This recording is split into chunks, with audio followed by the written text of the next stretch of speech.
Welcome back to Simba Kitten. Hello guys, how are you? I hope you are well. So guys, আমি আজকে চিন্তা করছি কিভাবে পোকা মারা যায় সেই বিষয়টি নিয়ে আপনাদের সাথে শেয়ার করতে। তার জন্য দেখতে পাচ্ছেন আমি একটি বাজার থেকে পোকা কিনে নিয়ে এসেছি এবং সেই পোকাটিকে আমার পাশে রেখে দিয়েছি। আমি ভাবতেছি একটু দেখে নেই আবার মরে গেল নাকি। এই তুই কি মরে গেছিস? কথা বলিস না কেন? আচ্ছা গাইস, মনে হয় মরে নাই। আমি একটু দেখলাম চেক করে, জীবিতই আছে। দেখেন আবার লড়াচড়াও করতেছে। তোরে যে মারমু, আজকে তো আমার শরীর চলতেছে না। আমার মালিককে আমারে খাওন দেয় না ঠিক মতন। কেমনে যে কি করি। আচ্ছা কাজ করি, তোরা মাইরেই আমি খাই। যা মাইরা লাইছি। ও রে, মরার কি ঘ্রাণ।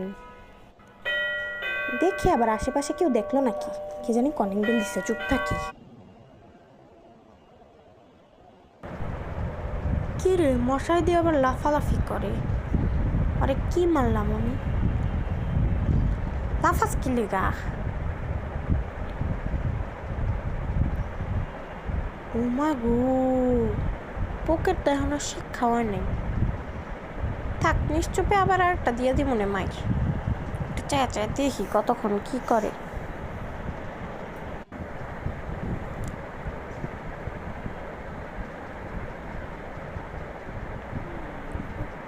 আর কত লাফাবি? তখন মারলাম হয় নাই, এখন কিন্তু আবার তোরে ধরে দিমু। তারপরও লাফাইতেছে। তো ভালো হয়েছে, এবার মরছে। দেখ কেমন লাগে।